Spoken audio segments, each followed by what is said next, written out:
সুপ্রিয় দর্শক, আজকে আমাদের মাঝে উপস্থিত রয়েছেন ইন্টারন্যাশনাল বডি বিল্ডিং জাজ এবং বিডি মাসেল শো এর অর্গানাইজিং কমিটির সদস্য নুরুল ইসলাম খান নাইম এবং সেই সাথে উপস্থিত রয়েছেন মিস্টার বাংলাদেশ এবং বিডি মাসেল শো এর অর্গানাইজিং কমিটির সদস্য নাজমুস সাকিব ভুইয়া।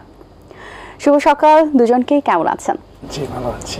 তো শুরুতে একটু সাকিব ভাইয়ের কাছে জানতে চাই যে এখন পর্যন্ত বিডি মাসেল শো এর প্রস্তুতি কত দূরে গিয়েছে?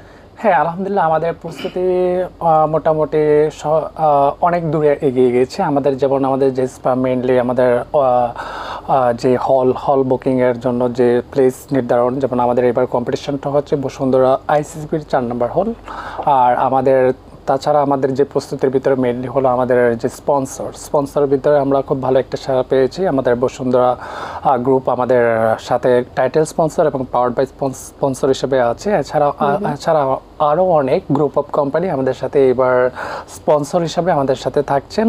তো মোটামুটি এ পর্যন্ত আমরা আমাদের দিক থেকে আমাদের স্পন্সর প্লাস হলো আমাদের যে খেলার যে মূল আকর্ষণ, সেটা হলো আমাদের যে প্লেয়ারদের থেকেও আমরা খুব ভালো রেসপন্স পাচ্ছি এবং বাংলাদেশে প্রথমবারের মতো সর্বোচ্চ সংখ্যক প্লেয়ার এই খেলাতে পার্টিসিপেট করবে। পাশাপাশি হলো আমরা যে সব মিলিয়ে মোটামুটি আমি বলতে গেলে আমাদের প্রস্তুতি আলহামদুলিল্লাহ অনেক দূর এগিয়ে গিয়েছে এবং অনেকটা ভালো। বাহ, বেশ দারুণ একটি বিষয়। কবে নাগাদ হচ্ছে শোটি? আমাদের বিডি মাসেল শোটা হচ্ছে আগামী মাসের 25, 26 এবং 27 তারিখে। নাইম ভাইয়ের কাছে একটু জানতে চাই যে বিডি মাসেল শোতে যে স্পন্সর যারা আছেন তাদের সম্পর্কে একটু, স্পন্সর নিতে গিয়ে আপনাদেরকে কেমন বেগ পেতে হয়েছে, কোনো প্রবলেম হয়েছে কিনা?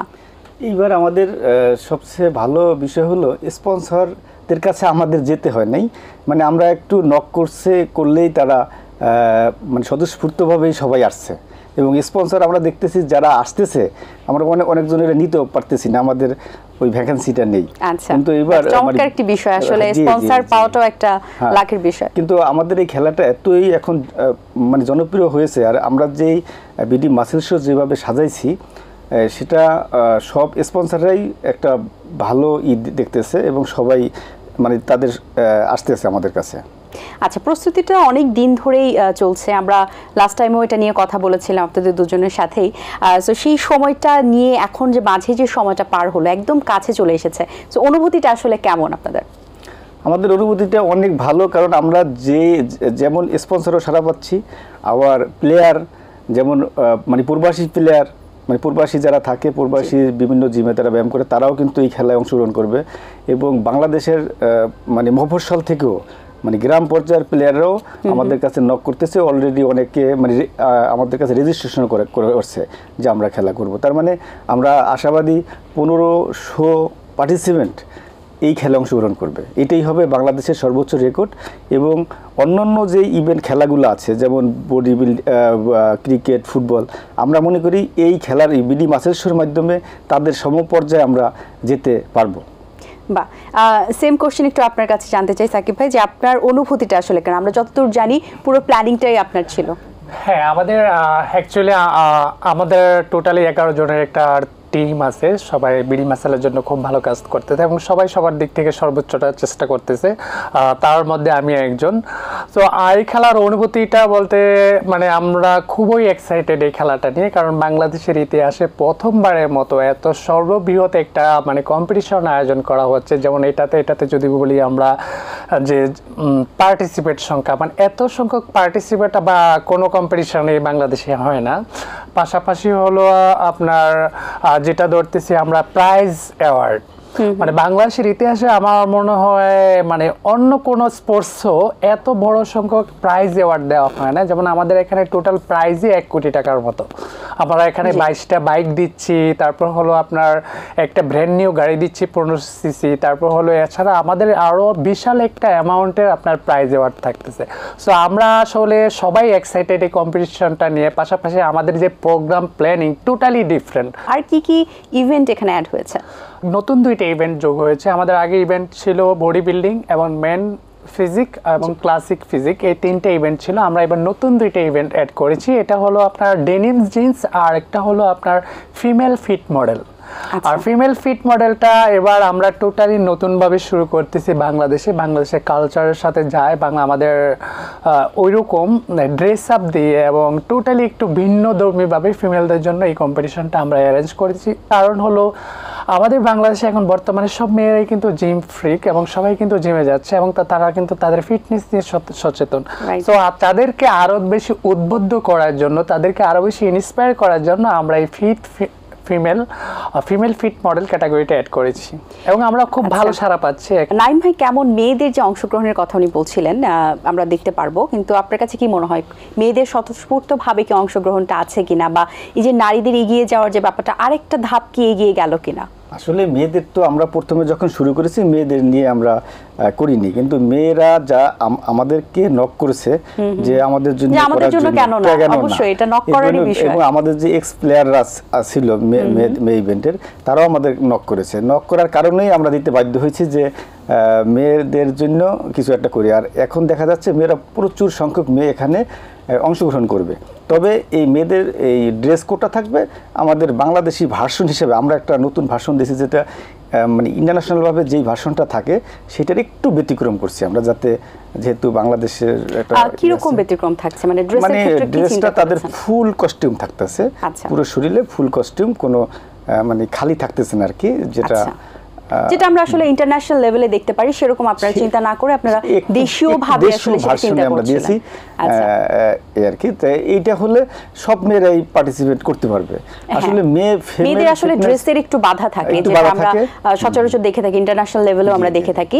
বাট আসলে ওটা একটা বিষয়। আবার বাংলাদেশের ক্ষেত্রে যেহেতু আপনারা চিন্তা করছেন, এটাতে কিন্তু অনেক মেয়ে আসলে উদ্বুদ্ধ হচ্ছে এবং তাদের আসলে মাথায় চিন্তা থাকবে না যে আমার কি পড়তে হচ্ছে বা ড্রেস নিয়ে চিন্তিত থাকতে হবে না, কারণ ফ্যামিলি অবজেকশন অনেক থাকে।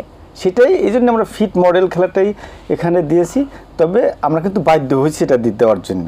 মেয়েদের এত মানে পার্টিসিপেন্ট আমাদের সাথে যোগাযোগ করছে যে আমরা না দিয়ে আর থাকতে পারিনি আর কি। বেশ ভালো। আপনার তো হচ্ছে বডি বিল্ডিং এর সেক্টর অনেক দিনের একটা জার্নি।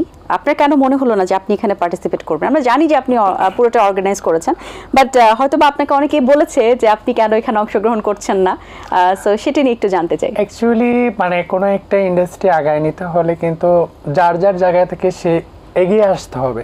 আমি যদি এখানে কাজ করি অবশ্যই আমি ভালো একটা কিছু করতে পারবো অ্যাজ এ অর্গানাইজার। আমি স্পোর্টসটাকে এগিয়ে নিয়ে যাওয়ার জন্য কাজ করতে পারবো, অথবা আমি একটা ভালো একটা জায়গায় নিয়ে যেতে পারবো।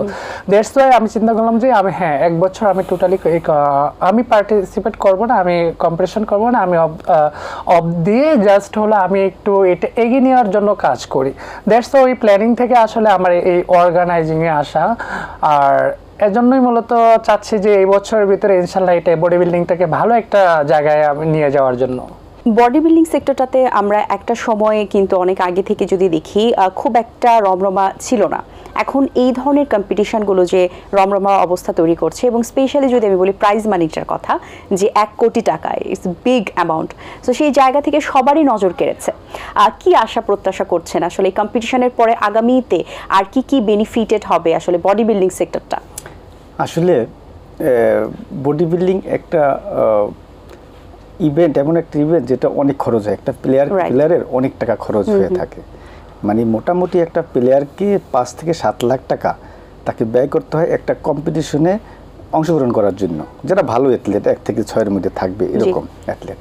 তো তাদেরকে তো আমরা ওই পরিমাণ কোনো আর্থিক সহযোগিতা বা কোনো কিছু করতে পারিনি। তারাও স্পন্সর নিয়ে অনেকে করতে পারে, অনেকে পারে না। সেই থেকেই যে আমরা কিছু তাদের হাতে তুলে দিচ্ছি। মানে আমরা যেটা করেছি সেটা হলো এই খেলাটা যাতে প্রত্যেকটা প্লেয়ার একটা ভালো কিছু পায় এবং তারা উদ্বুদ্ধ হয়। আসলে তারা উদ্বুদ্ধ হলে সারা দেশের মানুষ উদ্বুদ্ধ হবে, এই বডি বিল্ডিং না করুক, তারা ফিটনেস থাকার জন্য। আচ্ছা, সো এই কম্পিটিশনের পরে পরবর্তীতে আরো কি প্রাইজ মানিটা বাড়ানো হবে কিনা, বা কোনো চিন্তা ভাবনা আছে কিনা? আর অবশ্যই আমরা যেটা সামনে করতেছি সেটা হলো এখন যেটা হচ্ছে তার থেকে আমরা এই প্রাইজ মানি বাড়িয়ে দেব, এবং আমরা চিন্তা করতেছি যে ইন্টারন্যাশনাল কোনো ইভেন্টও বাংলাদেশে করা যায় কিনা সেটা নিয়েও আমরা কিন্তু চিন্তা ভাবনা করতেছি। আচ্ছা, প্রবাসী কোনো অ্যাথলেট আসলে এখানে অংশগ্রহণ করার আগ্রহ দেখিয়েছে কিনা? হ্যাঁ, আমাদের এই কম্পিটিশনটা যেহেতু বাংলাদেশি হিস্ট্রিক্যাল একটা কম্পিটিশন, আর সো এটাতে আসলে সবার সব যারা আমরা প্লেয়ার আছি সবারই কিন্তু ইন্টারেস্ট বেশি। আর আমাদের এবার অনেক প্রবাসী আমাদের এখানে অংশগ্রহণ করতেছে এবং তারা বিভিন্ন কান্ট্রি থেকে, মালয়েশিয়া আছে, থাইল্যান্ড আছে, তারপরে দুবাই এবং ইউএসএ থেকেও আসতেছে, মানে ইউরোপ কান্ট্রি থেকেও কয়েকজন আসতেছে, অনেকের সাথে আমাদের যোগাযোগ হয়েছে। সো প্রবাসী যারা আছে তাদের ভিতরেও কিন্তু আগ্রহটা অনেক বেশি। যারা অ্যাপ্লাই করার সুযোগ পান না এই বছর, কিংবা যারা অ্যাপ্লাই করেছেন হয়তো বা সিলেক্ট হন না, পর্যায় পর্যন্ত যাননি, তারা কতবার পর্যন্ত অ্যাপ্লাই করতে পারবে, অংশগ্রহণ কি বারবার করতে পারবেন কিনা, এবং বয়স সীমা সম্পর্কে একটু জানতে চাই। আসলে বডি বিল্ডিংয়ে কোনো বয়স সীমা নেই, যে কোনো বয়সই করতে পারে। এই বছর হয় নাই, সামনের বছর হবে। হ্যাঁ, এখানে কোনো নিয়ম নেই যে আপনি 1 বছর করবে, এটা সে কন্টিনিউ চালিয়ে যেতে পারবে। আচ্ছা, যারা আসলে ফার্স্ট থেকে 6th পজিশনের মধ্যে থাকবেন, তারাও কি পরবর্তীতে হয়তো বা তারা ফার্স্ট হচ্ছেন না, 1 কোটি টাকা তারা পাচ্ছেন না, শুধু তো একজনই 1 কোটি টাকা পাচ্ছেন, সো বাকি যারা 5 জন রয়েছে আপনারা ডিস্ট্রিবিউট করছেন, বাট যারা বাকি রয়েছেন তারা যদি চান যে আমি প্রথম হওয়ার জন্য আবার চেষ্টা করব, তারা কি করতে পারবেন কিনা? তারা অবশ্যই করতে পারবে। আমি বলি আপনাকে, এই খেলাটা এত বড় খেলা যেখানে 78 জন প্লেয়ার ভালো পুরস্কার পাবে, 78 জন প্লেয়ার পুরস্কার পাবে। বাকি যারা আছে তারা হয়তো পাবে না, কিন্তু নেক্সটে তারা আরো ইন্সপায়ার হবে এবং তারা এই খেলা 78 জনের মধ্যে তো অ্যাপ্লাই করতে পারবেন। হ্যাঁ, অবশ্যই পারবে, সে যে কেউ অ্যাপ্লাই করতে পারবে। খুব দারুণ একটি বিষয়। সো সবকিছু মিলিয়ে আসলে এই ধরনের কম্পিটিশন আমরা ইন্টারন্যাশনালিও কিন্তু বাংলাদেশকে রিপ্রেজেন্ট করছি, সো ইন্টারন্যাশনালি আমরা কতটা কম্পিট করতে পারছি, কারণ তাদের অর্গানাইজার বা তাদের যে অর্গানাইজের যে ধারাটা সেটা কিন্তু আমরা ব্যতিক্রমভাবে অনেক বড় পরিসরে দেখে এসেছি এবং আমরা টিভিতে সেটা এখনো দেখি। তো সেই জায়গা থেকে আমরা কম্পিট করার মতো কিনা বা সেই প্রত্যাশাটা আছে কিনা যে একটা সময় হয়তো বা বাংলাদেশকে এক নামে চিনবে বডি বিল্ডিং শো, যে এখানে বাংলাদেশ রিপ্রেজেন্ট করছে। আমাদের এবার যে বিডি মাসেলটা হচ্ছে এটা টোটালি কিন্তু ইন্টারন্যাশনাল মানেরই হচ্ছে, কারণ হলো আমাদের যে প্রাইজ মেনে, আমাদের যে ভেন্যু, আমাদের যে ইভেন্ট প্ল্যানিং, এটা টোটালি আপনার ইন্টারন্যাশনাল মানের হচ্ছে এবং ইন্টারন্যাশনাল মানেরই একটা কম্পিটিশন হচ্ছে, সেই স্ট্যান্ডার্ডটাই আমরা মেনটেন করতেছি। আর আমাদের এটা দেখে অলরেডি আমাদের যেমন আশেপাশে ইন্ডিয়া, তারপর পাকিস্তান, আরো অন্যান্য কান্ট্রি থেকে কিন্তু অনেক প্লেয়াররাও নক দিয়েছেন যে আমাদের এখানে তারা অংশগ্রহণ করতে পারবে কিনা, বাট আমরা অনলি ফর বাংলাদেশি বাইবার যারা বাংলাদেশি তাদের জন্যই ইয়ে করেছি। সো আমাদের এটা আসলে শুধু বিডি মাসেল যেটা, এটা শুধু যে বাংলাদেশের গন্ডি পেরে এখন বাইরের মানুষরাও কিন্তু এটা, অ্যাথলেটরাও কিন্তু এটা সম্পর্কে জানতেছে এবং তারাও খুব উদ্বুদ্ধ যে তাদের কান্ট্রিতেও কিন্তু এমন ধরনের কোনো আয়োজন হয় না বডি বিল্ডিংয়ে। আচ্ছা, এবং তাদেরকে ইন্টারন্যাশনাল পর্যায়ে রিপ্রেজেন্ট করার জন্য আসলে যে পদক্ষেপগুলো আপনারা নিচ্ছেন, যারা আসলে টপ 6 জন থাকবেন যারা, তাদেরকে আপনারা কিভাবে আবার গ্রুমিং করবেন কিনা?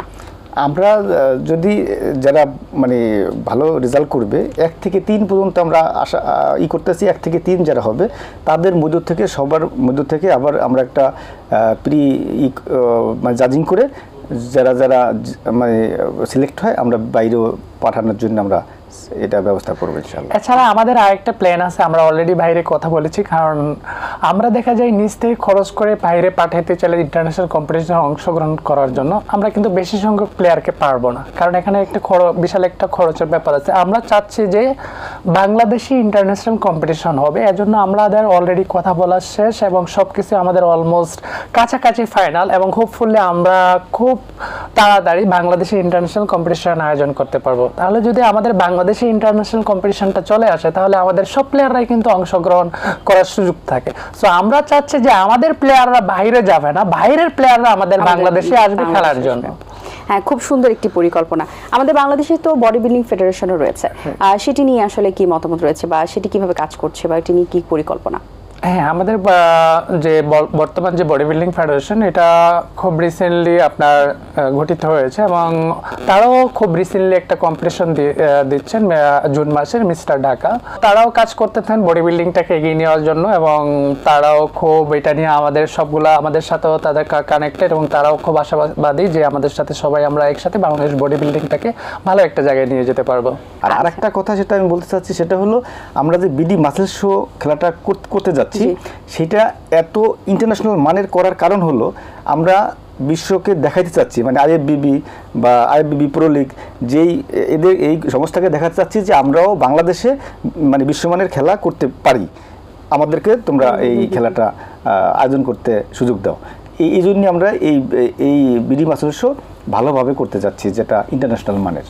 অসংখ্য ধন্যবাদ, আপনাদের পরিকল্পনা খুবই ভালো লেগেছে। একদম দ্বার প্রান্তে চলে এসেছি আমরা শোর। আমরা আশা করছি, প্রত্যাশা করছি খুব ভালোভাবে এটা সম্পন্ন হোক এবং আগামীতে এই ধরনের কম্পিটিশনগুলো আমাদেরকে আরও উদ্বুদ্ধ করবে এবং যারা আছেন বডি বিল্ডিং সেক্টরে তারা অনেক আনন্দিত হবেন। অনেক শুভকামনা রইল, ধন্যবাদ আপনাদের আবারও। আপনাকে অনেক ধন্যবাদ। দর্শক, আশা করছি আজকের এই আয়োজন আপনাদের ভালো লেগেছে। আজ এই পর্যন্তই, আপনাদের সঙ্গে দেখা হবে আগামী পর্বে নতুন কারোর সঙ্গে। সেই পর্যন্ত ভালো থাকুন, সুস্থ থাকুন এবং এটিএন বাংলার সাথেই থাকুন। আল্লাহ হাফেজ। দিন আসে দিন যায়, সময়টা চলে যায়, তবু আছি এই বেশ ভালো। জীবনটা রঙময়, যেভাবেই হওয়া চাই, নয় কবু সাদা কালো। এই আশাতে স্বপ্ন ভাসে, সুখ হাসে চোখে মুখে, চায়ের চুমুকে।